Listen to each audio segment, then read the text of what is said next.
Halo teman-teman semua, perkenalkan saya Ida Yumalinda dari Pendidikan Bahasa Inggris PPG Prajabatan Gelombang 2 2022 dari Universitas Pendidikan Ganesha. Nah, di video kali ini saya akan menampilkan tugas dari Filosofi Pendidikan Indonesia, topik 2 koneksi antar materi mengenai pendidikan dan nilai sosial budaya. Di sini saya akan memaparkan tentang kesimpulan pemikiran dari Ki Hajar Dewantara. Nah, dasar-dasar pemikiran Ki Hajar Dewantara diantaranya adalah pendidikan dan pengajaran, sistem mamong, budi pekerti, kodrat alam dan kodrat zaman, serta asas trikon. Menurut Ki Hajar Dewantara, pendidikan dan kebudayaan terdapat hubungan yang sangat berkaitan. Tidak ada kebudayaan tanpa pendidikan. Jika kebudayaan hanya mengutamakan kognitif, maka peserta didik kurang humanis dan manusiawi. Pendidikan anak berhubungan dengan kodrat alam dan kodrat zaman. Kodrat alam adalah ketika kita sebagai pendidik harus memberikan teladan yang baik dengan harapan peserta didik dapat meneladaninya demi membentuk karakter peserta didik. Sedangkan kodrat zaman adalah pendidikan global menekankan pada kemampuan anak untuk memiliki kemampuan abad yang ke-21. Nah, selanjutnya, sebagai pendidik, guru harus mampu melaksanakan dasar kerja pendidik seperti yang diungkapkan oleh Ki Hajar Dewantara. Di antaranya adalah ing ngarso sung tulodo, yang artinya yang di depan memberi teladan. Yang kedua, ing madya mangun karso, yang artinya yang di tengah memberi semangat. Dan yang ketiga adalah tut wuri handayani, yang artinya yang di belakang memberi dorongan. Kemudian kita akan lanjut mengenai refleksi pemikiran Ki Hajar Dewantara. Nah, yang saya percaya tentang peserta didik dan pembelajaran di kelas sebelum mempelajari topik ini diantaranya, pertama, peserta didik merupakan subjek pendidikan. Kedua, pembelajaran terpusat pada guru. Ketiga, kurang memahami karakteristik siswa, menganggap kelas yang hening merupakan gambaran pembelajaran yang efektif. Keempat, kurang mampu menuntun. Murid lebih banyak mengerjakan tugas selesai menerima materi. Dan yang terakhir adalah terpusat pada kognitif anak.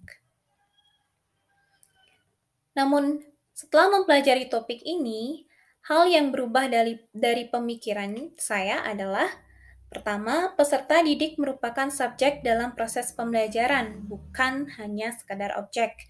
Sehingga memang seharusnya pendidikan dan pembelajaran sepenuhnya disesuaikan dengan segala kebutuhan mereka. Yang kedua, proses pembelajaran terpusat pada siswa. Pembelajaran dilakukan dengan melibatkan siswa, salah satunya bisa dengan menggunakan metode demonstrasi.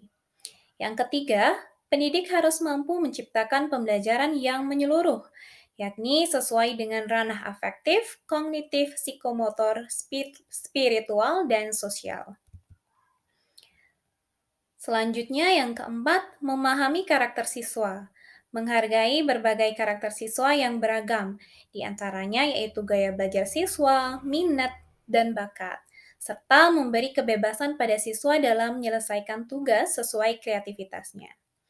Yang kelima, menuntun siswa sesuai dengan kodratnya.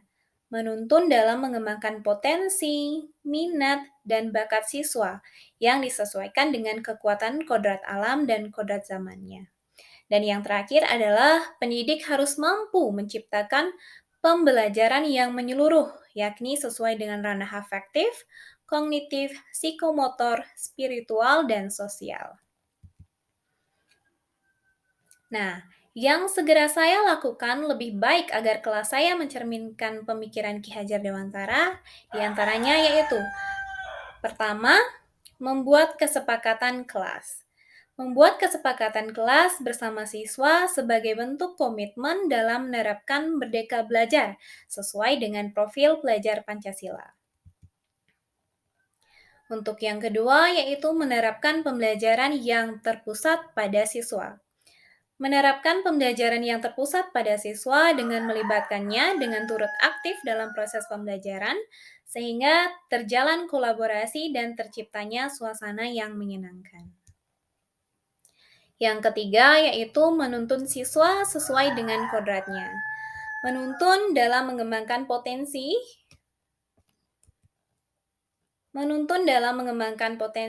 minat dan bakat siswa disesuaikan dengan kekuatan kodrat alam dan kodrat zaman dalam kehidupannya.